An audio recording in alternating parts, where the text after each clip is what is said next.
coronavirus update. Every time a person dies of COVID-19 in China, Com o crescimento de casos do novo coronavírus, aumenta também a preocupação das pessoas. E diante disso, a Organização Mundial da Saúde, a OMS, informa que a doença tem uma taxa de mortalidade baixa e grupos de risco específicos.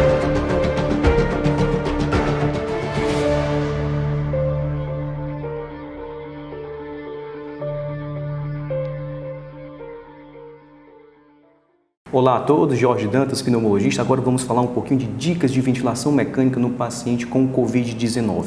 Tentamos novamente fazer uma aula enxuta, bem direcionada, para tentar ajudar o máximo possível e tirar aquelas pequenas dúvidas que você pode ter no beira-leito do lado do paciente. Inicialmente, nós sabemos que o Covid-19, nas formas graves, pode causar uma insuficiência respiratória hipoxêmica. Aí você pergunta, então eu vou poder usar um catéter de alto fluxo? Eu vou poder usar uma ventilação não invasiva para esses pacientes? Mas todas as sociedades, tanto nacionais como internacionais, recomendam não usar de rotina esses dispositivos. Por quê? O paciente realmente vai melhorar com o catéter de alto fluxo? Ele vai melhorar da hipoxemia, mas esses dispositivos são geradores de aerosóis, geradores de micropartículas. Então você vai contaminar a equipe, você vai contaminar os outros pacientes. Se esse paciente estiver no pronto-socorro, estiver na unidade de emergência, você vai contaminar todo o ambiente. Então, de maneira geral, não é recomendado. Se você estiver num ambiente totalmente controlado, como no UTI, com um leito, com isolamento, com um filtro negativo, aí sim você pode colocar o catéter de alto fluxo AVNI. Mas lembre-se, no ambiente controlado, em ambiente de pronto-socorro, realmente não é recomendado. Então, o paciente grave estava na máscara de reservatório, não melhorou, precisou realizar a intubação orotraqueal. Vocês já tiveram aula aqui da sequência rápida da intubação orotraqueal. Então, você vai ter que ajustar os níveis iniciais da ventilação mecânica. O que é que você vai colocar no ventilador logo depois da intubação? Então, vamos aqui. Você vai ter que fazer um ciclo controlado. O paciente não pode ser assistido, então ele não pode ter um disparo, não pode ter esforço muscular do paciente. Você vai ventilar o paciente, tanto faz, em VCV, em PCV, mas tem que ser 6 ml por quilo, fazer uma ventilação protetora. 6 ml por quilo de peso predito, lembre-se bem, não é o peso real do paciente. Não interessa se o paciente é obeso, se o paciente tem uma massa magra, muscular muito grande, ou se o paciente é bem emagrecido. Você vai precisar do sexo e da altura do paciente. Aqui, a tabela da ARDSNET, mostrando a forma para homem e para mulher. Você vai calcular o peso predito do paciente e vai ventilar com 6 ml por quilo. Continuando, frequência respiratória normalmente em torno de 15 a 20 é mais do que suficiente para a maioria dos pacientes. Tempo inspiratório de 1 segundo. PIP entre 5 e 8 centímetros de água. Preferir 8 naquele paciente obeso com um IMC acima de 35. FO2, você acabou de realizar a intubação do paciente. Vamos manter a FO2 o mais alto possível naquele primeiro momento, 100%. Logo depois que estabilizou o paciente, rapidamente você vai titular, reduzindo a FO2 para manter uma saturação de pulso pela oximetria entre 92 e 96. Então, rapidamente você vai diminuindo a FO2 até a saturação do paciente ficar entre 92 e 96. Evitar hiperóxias e evitar hipóxias extremas. Ajustes dos alarmes são fundamentais na ventilação. Então, se o paciente não está ventilando bem, você, a equipe, precisa saber que o paciente não está bem ajustado ao ventilador. Então, você deve ajustar muito bem os alarmes do ventilador. Em VCV, que é o volume controlado, o principal alarme é o alarme da pressão máxima, normalmente 40. 40 é um valor que costuma ser o adequado para a maioria dos pacientes. Se o paciente tiver um pulmão muito duro, muito rígido, ele vai precisar de pressões mais altas.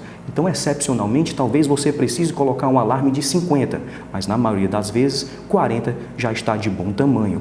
Em PCV, o paciente em pressão controlada já tem a pressão já bem estabelecida que você coloca no ventilador. Então, a preocupação sua vai ser com o volume corrente que o paciente vai fazer. Você deve colocar um alarme de volume corrente, máximo e mínimo, normalmente 20% acima do que você colocou, que é o 6 ml por quilo, que nós já falamos no outro slide. Então, você vai colocar 20% para mais, 20% para menos. Evitar que ele faça um volume muito alto e deixe de fazer uma ventilação protetora no paciente. E evitar que ele faça baixo volume e você não saiba que ele está fazendo baixo volume. Observação. Vocês vão estar trabalhando em vários locais diferentes, com vários tipos de ventiladores diferentes. Vocês podem estar diante de um ventilador um pouco mais antigo, que não tenha sensor de fluxo ou que o sensor de fluxo esteja ausente.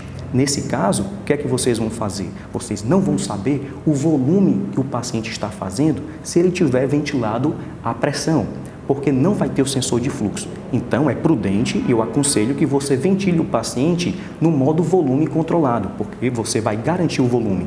Em pressão controlada, se o ventilador não tiver o sensor de fluxo, ele não vai medir o volume expiratório. Então, você não vai saber se está fazendo uma ventilação adequada, uma ventilação protetora no paciente. Dando continuidade, você fez todos os ajustes iniciais da ventilação mecânica do paciente. Deve coletar uma gasometria 30 minutos depois e calcular a mecânica respiratória para fazer os ajustes finos lá no ventilador para esse paciente. Então, não se assustem. A maioria dos colegas médicos, às vezes, ainda tem muita dificuldade em calcular a mecânica respiratória. Nós vamos aqui colocar os pontos mais importantes e fazer uma mecânica mais simples para que seja bem fácil você fazer no beira-leito. Então, os pontos mais importantes para você fazer a mecânica respiratória. Modo, tem que ser VCV, fluxo, onda quadrada, ciclos controlados. O paciente tem que estar totalmente entregue à ventilação. Ausência do esforço muscular, ele não pode disparar o ciclo respiratório. Ausência de vazamentos, aqui mais do que imprescindível, já que nós estamos tratando pacientes com Covid. Não pode ter vazamento de jeito nenhum no circuito. E pausa inspiratória de 2 a 3 segundos. Então, vai depender do ventilador onde você está. Tem ventilador que tem o botão da pausa inspiratória e o botão da pausa expiratória. Tem ventiladores que só existe um botão, que é o botão da pausa. Nesses casos, você vai apertar o botão na fase inspiratória para fazer a pausa inspiratória ou apertar o botão na pausa expiratória para fazer a pausa expiratória. Aqui é uma curva clássica de mecânica respiratória. Aqui nós temos a curva de pressão com a pressão de pico, que aqui no caso é 40, a pressão de platô, que é 30. Vocês percebem que quando nós apertamos o botão da pausa inspiratória, a pressão sai do pico e estabiliza num determinado platô. Por isso que nós chamamos de pressão de platô. Aqui nesse caso nós temos pressão de pico de 40, pressão de platô de 30 e PIP de 5. A driving pressure, que é a pressão de distensão alveolar, é uma pressão, um valor de extrema importância para você fazer a mecânica respiratória. Então, driving pressure, que é a pressão alveolar, que é a pressão de distensão alveolar, é pressão de platô menos PIP, nesse exemplo 25, e que não está bom, como nós vamos falar mais à frente. 25 não é uma ventilação protetora. Aqui você pergunta, tudo bem, mas se eu não tiver um ventilador com gráfico, se eu tiver um ventilador antigo que não tem as curvas, dá para eu calcular a mecânica respiratória num ventilador sem curvas, só com a barra de pressão? Dá sim. Se você estiver diante de um ventilador só com barras ou com os ponteiros, você vai fazer dessa forma que eu vou mostrar aqui para vocês. É bem simples, não precisa ficar preocupado em entrar em desespero. Nós vamos calcular aqui a mecânica respiratória de maneira bem simples. Então, aqui é um exemplo de um ventilador que não tem gráfico, que não tem as curvas, tá certo? E aqui, mostrando para vocês, essa luz acesa mostra a pressão de pico no ciclo anterior. Aqui mostrando que está em 25. Então, essa é a pressão de pico. Aqui, a PIP está em 7. Só é você contar as barrinhas luminosas nesse caso. A PIP está em 7 porque eu estou ventilando o paciente com a PIP de 7. Então, agora vamos fazer a pausa inspiratória. Nesse próximo slide, aqui nós estamos apertando o botão da pausa inspiratória. Então, ele vai descer da pressão de pico, que está no 25, que é o mesmo da foto anterior, e ele vai estabilizar. Então, ele vai subir até o 25 e você vai apertar o botão da pausa inspiratória. Ele vai diminuindo até estabilizar numa determinada pressão. Essa pressão que estabilizar, que está marcado aqui por essa outra seta, é a pressão de platô. A pressão de platô, nesse caso, está em 17. Então, o driving pressure, que nós já falamos que é a pressão de platô menos a PIP, 17 menos 7, está 10 nesse caso. Uma boa pressão, como nós vamos ver aqui na frente. Você calculou a gaso, depois daqueles 30 minutos, e já calculou a mecânica respiratória. Então, você vai ver agora e vai classificar o paciente, se ele tem uma SARA leve, moderada ou grave. Vamos começar primeiro com a leve. Na SARA leve, o índice de oxigenação, que é a relação PF, que é o PaO2 sobre FiO2, que vai estar entre 200 a 300, pelos critérios de Berlim. Nesse caso, a pressão de platô precisa ficar abaixo de 20 e o driving pressure abaixo de 15. Todos os nossos pacientes, para fazer ventilação protetora, precisa ficar com a pressão de platô abaixo de 28 e a driving pressure abaixo de 15. Nós vamos dar um descanso para o nosso pulmão. Se esse pulmão ficar esticando demais, com a pressão muito alta, você vai estar inflamando esse pulmão. Então você necessita fazer a ventilação protetora. Os trabalhos mostram que o paciente com SARA, na ventilação protetora, você diminui tempo de ventilação mecânica, você diminui tempo de internação no UTI e você diminui mortalidade. Então nós temos que respeitar esses parâmetros. E esses parâmetros facilmente calculados. Já mostrei para vocês nos slides anteriores. Agora, digamos que você coletou a gasometria e o paciente não está com SARA leve, ele está com SARA moderada ou grave. Moderada entre 100 e 200, grave abaixo de 100. Vai manter a ventilação protetora, como eu já falei, pressão de platô abaixo de 28, pressão, a driving pressure abaixo de 15. Mas você lembra que inicialmente você colocou PIPs entre 5 e 8. Agora, nesse caso, o paciente está mais grave, ele vai precisar de uma PIP mais alta. Então você vai colocar entre 10 e 12 de PIP, ele vai precisar de PIPs mais altas. Aí você pergunta, a maioria dos pacientes vai melhorar entre 10 e 12, mas será que o meu paciente específico ele não vai precisar de uma PIP maior? O que é que você pode fazer no beira-leito para tentar descobrir se o seu paciente vai precisar de uma PIP maior, de 14, de 16? Você pode tentar fazer a titulação da PIP decremental. Como você vai fazer isso?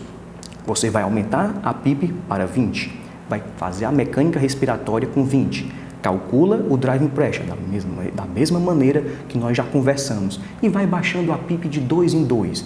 Calcula com 20, calcula com 18, calcula com 16, calcula com 14, até chegar em 8. Você vai medir todas essas driving pressures. Entre uma e outra, você tem que esperar 3, 4 minutos. Então, calcula com 20, 3, 4 minutos, 18, 3, 4 minutos, 16. Calcula todas as driving pressures. Você vai pegar a PIP que está com a menor driving pressure, que é a menor pressão de distensão, que é a menor pressão que você vai estar submetendo o seu alvéolo pulmonar. Então, dessa forma, talvez você encontre que a melhor driving pressure não é 10 ou 12, mas que seja 14 ou 16. Então, você vai deixar, naquele momento, essa PIP entre 14 e 16, de acordo com a PIP decremental. Você deve saber que existe a manobra de recrutamento máximo que nós podemos fazer num paciente com SARA grave. Os nossos colegas, tanto da China, nossos colegas da Itália e também de São Paulo, que já tem mais casos, eles colocam que o paciente não costuma melhorar bem com a manobra de recrutamento máximo. Então você vai evitar fazer só realmente em casos extremamente selecionados. Não faça a manobra de recrutamento máximo. O paciente com Covid-19 não costuma melhorar com essa manobra e você pode estar submetendo ele a riscos como pneumotórax e instabilidade hemodinâmica. E se você coletou a gasometria e o paciente tiver uma acidemia grave na gasometria, um PCO2 muito alto, o que é que você vai fazer para corrigir essa acidemia? Você tem que aumentar o volume minuto. Então, nós temos que aumentar o volume minuto. Mas você acabou de dizer que não pode aumentar o volume corrente, porque eu vou deixar de fazer uma ventilação protetora. Então, como eu aumento o volume minuto sem mexer no volume corrente, sem deixar de fazer uma ventilação protetora? Nós vamos aumentar a frequência respiratória do ventilador. Nós vamos aumentar uma frequência até de 35 incursões respiratórias por minuto. Você vai aumentar a frequência, aumentar o volume minuto, sem mexer no volume corrente, baixar o PCO2 e tentar melhorar a acidemia. E mesmo assim, pacientes graves, você não vai conseguir normalizar a acidemia, mas você vai fazer a hipercapnia permissiva. Você vai deixar o pH acima de 7,20. Ainda é uma acidemia, mas uma acidemia mais leve, que diminui os riscos para o paciente e você vai tentar manter a ventilação protetora, mesmo mantendo essa acidemia. E você também pergunta, mas se eu vou usar uma frequência respiratória de 35, eu vou fazer um aprisionamento aéreo. Eu não vou deixar tempo suficiente esse pulmão esvaziar. Então eu vou fazer uma auto-PIP. Como é que eu faço então para evitar a auto-PIP? Você tem que mexer no tempo inspiratório. Se você estiver ventilando em volume controlado, você vai mexer no fluxo. Se você aumentar o fluxo, o ar vai entrar mais rápido. O ar entrando mais rápido, ele vai entrar em menos tempo. Entrando em menos tempo, você está reduzindo o tempo inspiratório e aumentando o tempo expiratório. Aumentando o tempo expiratório, você vai dar mais tempo para o seu pulmão esvaziar, melhorando o aprisionamento aéreo, melhorando a auto-PIP. Se você estiver ventilando em PCV, em pressão controlada, você vai simplesmente baixar o tempo inspiratório, que já é uma medida direta que você faz no ventilador. Então, você baixando o tempo inspiratório, vai aumentar o tempo expiratório e melhorar o aprisionamento aéreo. Aqui uma tabela tirada do Xlang, que está disponível para vocês, tá certo? Nesse período do Covid-19, mostrando aqui graficamente a auto-PIP. Aqui você consegue ver o fluxo expiratório não zera antes da inspiração. O que é que isso quer dizer? Que o ciclo seguinte está começando antes do meu pulmão esvaziar. Então, o que é que acontece? Eu ainda tenho o ar saindo do meu pulmão e de repente começa o novo ciclo da ventilação. Eu estou jogando mais ar dentro do meu pulmão antes de esvaziar ele completo. Isso é auto-PIP, isso é aprisionamento aéreo. Então, esse é o gráfico que você vai ver da auto-PIP. Aqui embaixo, na pausa expiratória, diferente da pausa inspiratória, que é 2, 3 segundos, aqui é 3, 4 segundos. Então, você vai apertar o botão da pausa expiratória e calcular a auto-PIP. Lembre-se bem, se o seu ventilador tiver gráfico, visualmente você pode ver a auto-PIP, mas sempre calcule a auto-PIP para ter certeza se está presente e o valor dela. Se você não tiver gráfico no seu ventilador, for só na barra, você vai apertar da mesma forma a pausa expiratória e ver qual vai ser a auto-PIP. Então, se você está ventilando o paciente com uma PIP de 8, mediu a auto-PIP e apareceu 9, 10, então quer dizer que a auto-PIP é de 1, 2, que é justamente o valor que apareceu acima do que você está fazendo. Valores entre 1 e 2 não costumam causar repercussões hemodinâmicas e nem ventilatórias no paciente, mas valores mais altos têm que ser evitado, porque vai trazer repercussões negativas para o seu paciente. Aqui, outras medidas que você pode fazer naqueles pacientes mais graves. Um bloqueador neuromuscular por 24, 48 horas com índice de oxigenação abaixo de 120 está bem indicado. Posição prona tem que fazer pelo menos por 16 horas nos pacientes com índice de oxigenação menor do que 150. A posição prona é bem indicada, o paciente vai melhorar, mas cuidado, a posição prona precisa de uma equipe bem treinada, precisa de um local específico. Não tem como fazer posição prona em emergência, em pronto-socorro. Normalmente em uma UTI com a equipe bem treinada. Importante você saber que existe, mas se você não tem uma equipe treinada ao seu lado, não faça posição prona. O paciente, na hora da pronação, ser estubado, vai trazer repercussões extremamente negativas para o paciente. A ECMO, outra opção que você pode também ter no paciente mais grave com índice de oxigenação abaixo de 80. A ECMO, que é a membrana de oxigenação extracorpórea, muito parecido com a prona. O paciente vai melhorar, mas você precisa de uma equipe treinada para funcionar, você precisa de uma equipe treinada de perfusionista para manter a ECMO. Então vai estar realmente também selecionado naqueles ambientes que você tem uma equipe treinada. Então essas duas últimas vai ser normalmente usado em UTI em locais que você já tem uma equipe que consiga fazer com segurança essas medidas. Aqui, para terminar, tem alguns protocolos que vocês podem entrar, todos são abertos, mostrando alguns protocolos. Isso que eu mostrei para vocês é mais ou menos o que está de mais consenso na literatura nacional e também estrangeira. A plataforma Xlang está aberta para vocês com aulas, com tabelas que vocês vão aprender bastante ventilação mecânica, e as diretrizes brasileiras, apesar de 2013, um pouco mais antigo, mas ela é bem didática no cálculo da mecânica respiratória, caso ainda vocês tenham alguma dúvida no término dessa aula. Então nós estamos terminando por aqui, quero agradecer a presença de vocês e vamos todos juntos tentar combater essa pandemia do Covid-19.